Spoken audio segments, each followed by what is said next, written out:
Hello everyone, welcome back to Fanm Djanm's YouTube channel. My name is Ania, the special events manager here, and this is my friend Cardi. You might have seen her on our website as a model. I'm also the person behind the Reader's Block on Instagram. Fanm Djanm has started a book club that's meeting every other month. So our first meeting is June 2nd, which is today, and we're talking about Tia Williams' book, 7 Days in June. So if you're interested, follow along with us. We are going to be focusing on a different book every other month, fiction, romance, or even fantasy by people of color. So if you have a favorite author that you want to share with us, please share in the comments.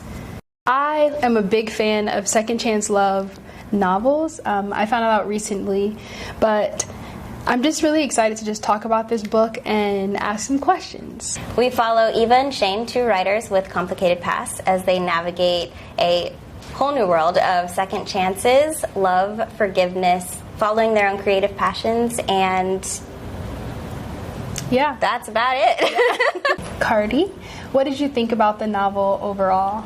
You know how I typically feel. Romance is not my favorite genre. I typically lean toward fantasy and fiction.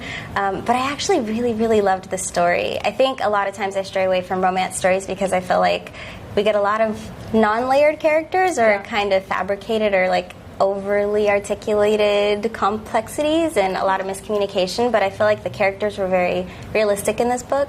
So yes, I would absolutely read another book by Tia Williams. I would give it another shot. This was a good one. I will give it to you. Yay. Also, fun fact, she has a TV show coming out that's going to be based on this book. I saw that, and I'm really excited about it.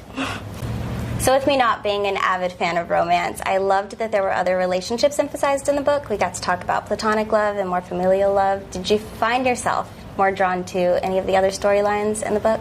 Yes. So I loved the relationship between Audrey and Shane. There was a group chat that I loved so much. And just Audrey as a character, I just really loved her.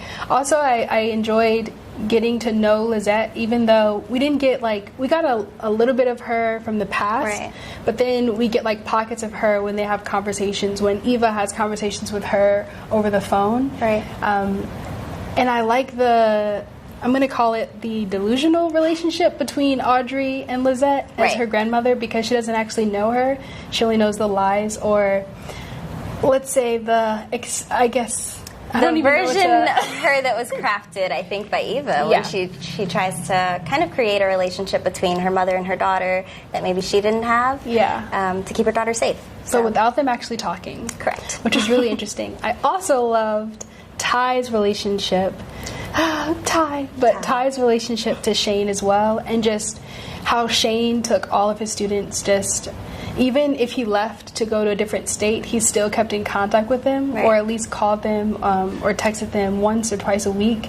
And just those relationships that he created was just beautiful. Yeah, agreed. So all right, so Cardi, what do you think initially drew Eva and Shane together at the beginning when they were in high school? Honestly, I think I jokingly said shared trauma when I thought about this before. I think they have very similar situations that they're in with not having parents actively involved in their lives. Though Shane's happened very differently than Eva's happened, I think that they both had this feeling of having to raise themselves that drew them into each other when they first connected. Literally automatically. Yeah. I think she just walked up to him and was like, we're going to be friends. Yeah, and he initially was like, no, but also yes, sit down. And I think it was really sweet.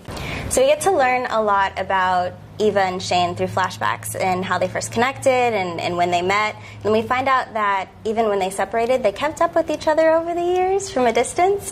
What do you think about the time they chose to connect when they reconnected now? Why do you think it worked now? Do you think it would have worked before if they had tried to connect? I think they needed that time, especially because Audrey's in the picture and just like that whole part of the story. I can't remember if Eva and Audrey's dad were married or if they were just together, but I think they did need that distance because Eva wouldn't be where she was if they didn't have that distance. They would just be together, and I don't think she probably would have went to Princeton and just left her mother immediately after that, because she just stayed with her, even though she knew that it was painful to be there. I also think they needed that time in order to just understand one another and they wrote about one another too. Right. So those little hints in their own books about the other person, I think we all needed we needed that.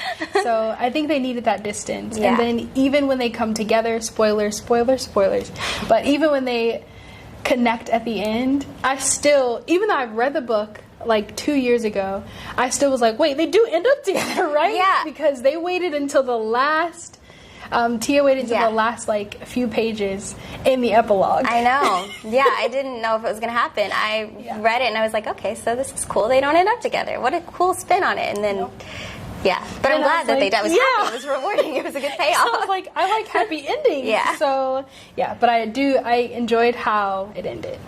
Do you believe in second chance love, and do you think that Tia Williams did a great job or a good job with the story?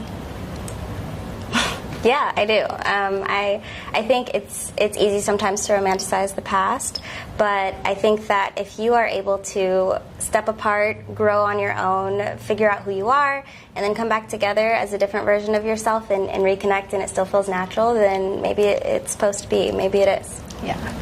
So our second book that we're going to be reading in August, we're meeting on August 4th in person in Austin, or you can join us here on YouTube again. But our second book is another second chance love. After that, we'll mix it up. But this one was also just really beautiful. It's called Before I Let Go by Kennedy Ryan. If you have finished 7 Days in June, please let us know what you thought, your opinions. Please answer the questions that we've asked here. And then ask your own questions and just get it in the comments. Yeah. So thanks for joining us. My name, once again, is Ania. And I'm Cardi. Bye.